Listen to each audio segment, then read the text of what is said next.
کجا رفتی مامان؟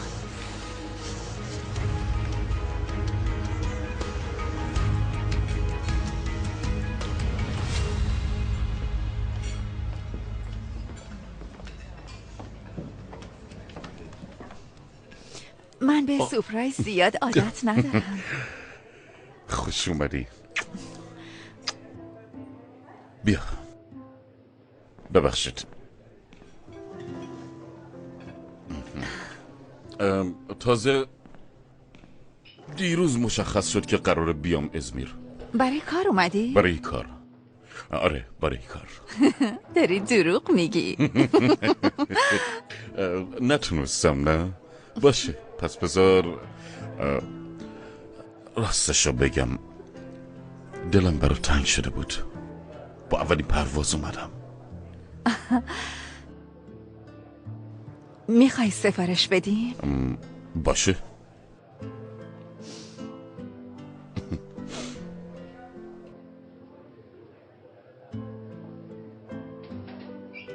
اطاعت میشه قربان. ممنونم. به بچه ها گفتم دارم میرم سینما. ببین کی به کی داره میگه دروغ. به اندازه کافی عذاب وجدان دارم. یواشکی با هم قرار میذاریم. چی میدونم. خوبه که اینجوری خیلی بهتره. 6 ماهه که دارم میرم و میام ازمیر. دیگه کم مونده مهماندارای هواپیما منو به اسم کوچیک صدا کنن. نه بابا حالا خوشگلم هستن این مهموندارا. شد. شاید. هالوک جانم. به نظرت همه چیز زیادی عالی نیست؟ مثلا چی؟ این فیلم هاست. یعنی برای من یه جوری باور نکردنیه. در هر صورت من مادر 3 تا بچه‌ام. یعنی نمیخوام برات سوء تفاهم ایجاد کنم ولی به نظرم تو یه خورده از من همچین چه میدونم بعضی وقتا از خودم میپرسم چرا من؟ بذار بگم چرا. چون تو تنها رؤیایی هستی که همیشه آرزو داشتم ببینم و نمیخوام از این خواب و خیال بیدار شم. فکر میکنی مزخرف میگم؟ والا چی بگم؟ بد نمیشه اگه هر از گاهی از این چرت و پرتا بگی؟ میدونی فکر کنم وقتشه که یکم به خودم برسم. ببخشید فقط من نیم ساعت دیگه باید برم. چی؟ نیم ساعت دیگه؟ آها پس نباید وقت رو تلف کنم ها؟ در مورد یه مسئله خیلی مهمی میخوام باید صحبت کنم.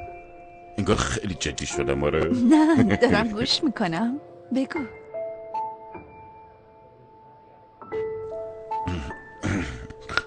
وای این دیگه چیه؟ این انگشتر مادرمه. یه دقیقه وایسا. یه دقیقه قلبم داره از جا کنده میشه. یه دقیقه صبر کن. وای. چی شد؟ نفس بکش. خوبم چیزی نیست. نترس تو ادامه بده. نفس عمیق بکش. چیزی نیست نترس. تو ادامه بده. آخه گفتی این انگشتر مامانمه. خب منم یکم. آره صبر کن. راستش فکر کردم که تو و من یعنی دوتاییمون.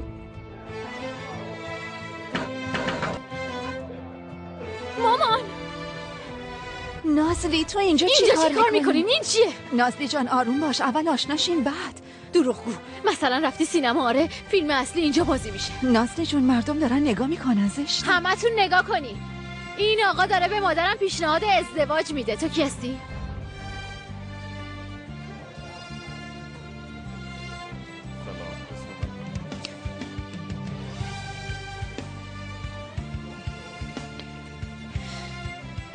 این خانمم نازلیه.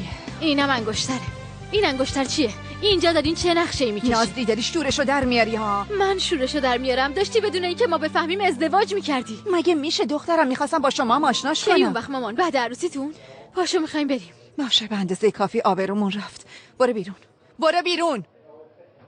خوشحال شدم. من نشدم.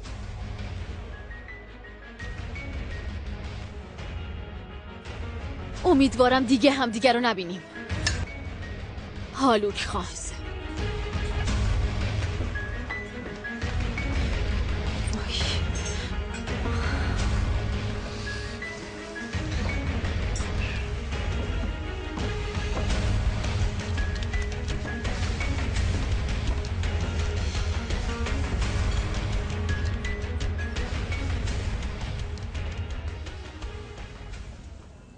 با 100 من آرایش از خونه زده بیرون. نحمقان فکر میکنن راست گفته. نگو با دوست پسرشه. مگه میشه مادرم دوست پسر داشته باشه؟ به تو ربطی نداره. اگه نرسیده بودم که فریبت داده بود خجالتم نمیکشی؟ قبول داری با یه غریبه قرار گذاشتی یا نه؟ نازلی دهنتو میبندی یا نه؟ خیلی خوب، حق با شما هاست. معذرت میخوام، نباید پنهان میکردم. ترسیدم عکس العمل بدی نشون بدین. الان میبینم که حق داشتم. آفرین مامان، آفرین. حداقل قبول داری که اشتباه کردی. از این به بعد دیگه با اون روبرو نمیشی. ما هم این موضوع فراموش نه می‌کنیم. بابا، انگار جامون برعکس شده. ادامه ارتباطم با هالوک به شماها ربطی نداره. نه خیر، چنین اتفاقی نخواهد افتاد. تو هم دیگه نمیبینی. بس دیگه، بسه. وسط خیابون صداتو بیار پایین، آبرومون رو بردی.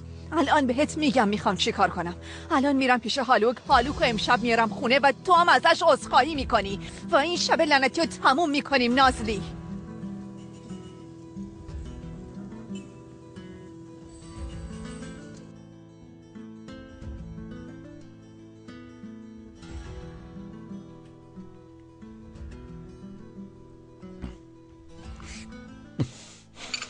دستتون درد نکنه. نوشه جان.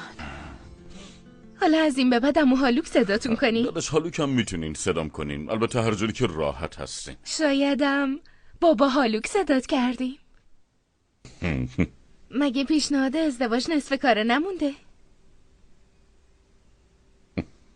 اعصابمو خورد نکنم چی میذارم دندونات بریزه تو دهنت. داداش هالوک، شما چند وقته با مامانم ارتباط داری؟ 6 ماه عزیزم. ای وای.